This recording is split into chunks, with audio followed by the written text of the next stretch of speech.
All is now set for the presidential primary of the ruling All Progressive Congress, the APC. All the aspirants have talked about what they hope to achieve if they eventually get to rule Nigeria. While some have said they want to build on the legacy of President Muhammadu Buhari's, others have actually drawn out new policies they hope to implement. But before then, they have to scale the hurdle of the presidential primary. Now, joining us from the venue of the convention in the Federal Capital Territory is a Rice correspondent, Ndee Amaugo. Good to have you, Ndee. Wonderful, Aaron. Glad to have you, Aaron, Temitope, and Hawa in the studio. Arise News here is live at the Eagle Square APC Special Convention Presidential Primary 2022. The entire arena is being set up. Work is still going on, but this is coming after one or two postponements by the party, and it was supposed to be on the 6th to 8th, 6th today. But I spoke personally to the National Publicity Secretary of the party in the person of Felix Moka, who said that actually this morning I was with him on the phone while on daybreak, and he said that officially the convention proper starts tomorrow, which is the 7th of June.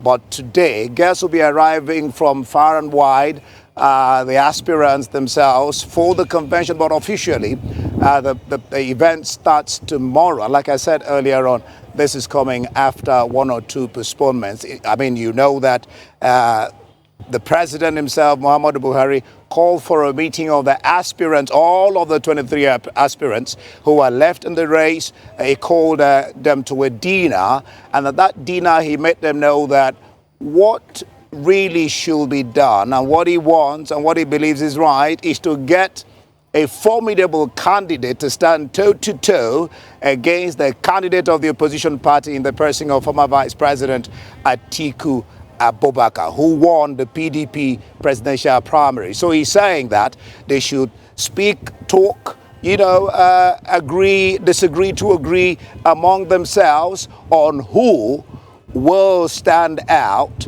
as the candidate of the APC come the 2023 election. And afterwards, the participants from the Southwest held a meeting. The meeting was supposed to be to get, again, a consensus candidate among themselves. And yesterday, I was at the APC Secretariat, where the inauguration of the committees took place by the chairman and, of course, the NWC as a whole. And I was speaking to the Chief Press Secretary of the Governor of Lagos State, Babajide Sanwo-Olu, in the person of Boyega Koshile. I asked him, so what came out of that meeting between the Southwest contestants? And he said to me, no agreement yet. They are still talking. Of course, you know that the vice president is in the race. Former governor of Lagos State, Bolaji Ahmed Tinubu, is in the race, and some of them.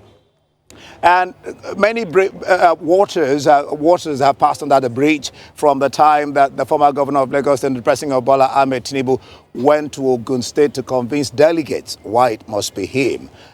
He burst out. I mean, he said things like he met the president, and since then it's been anger here and there. Even his own personal friend, who is very close to him, Babachiri Lawal, the former SGF of the Federation, wrote a stinking letter against Bola Ahmed Tinubu, saying, why would he say that? That wasn't right. And of course, you know, the chairman, Senator Abdullahi Adamu, I'm talking about the chairman of the APC family, APC, All Progressive Congress. He came out to say that I've seen where the words are being used is punish. He didn't use that word. What he said was, if there is a need concerning what the former governor of Lagos State, Bola Ahmed Tinubu, did in Ogun State when he was addressing delegates, if there is a need, he will be penalized for such words he used for trying to denigrate the person of the Commander-in-Chief of the Federal Republic of Nigeria and the person of Muhammadu Buhari. But since then,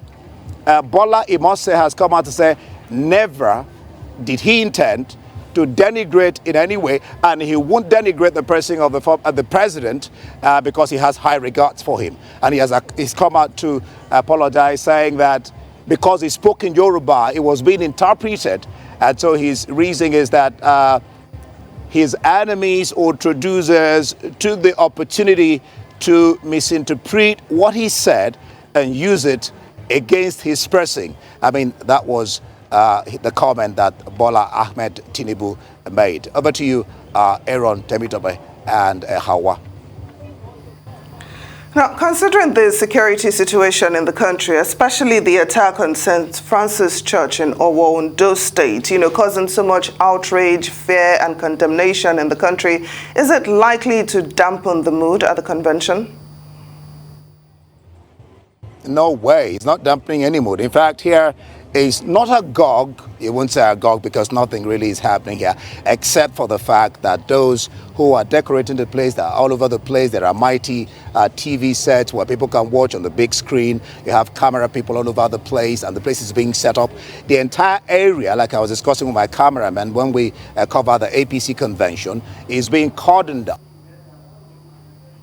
A merry-go-round about twice to be able to get into the arena. So we're hoping that security, from what we have seen, is going to be tight. But preparations are ongoing. The place is being decorated. If my camera, like he's been panning, you can look around, you can see where the ballot boxes are going to be positioned for those who are going to vote, to come and then cast their vote and walk on. And the entire place is, in fact, as we're driving to the Eagle Square, the road, that's the Shagari Road that leads to the Eagle Square, had almost all the presidential candidates, Bolaji Ahmed Tinubu, Lawan, Omahi, and the rest of them, the vice president, all of their posters or bills were there, donning the entire Shagari Road. So, I mean, people know that APC, the ruling party, is doing something. So it's not likely. But of course, this morning on Daybreak, we were discussing with Emmanuel, and the talk was on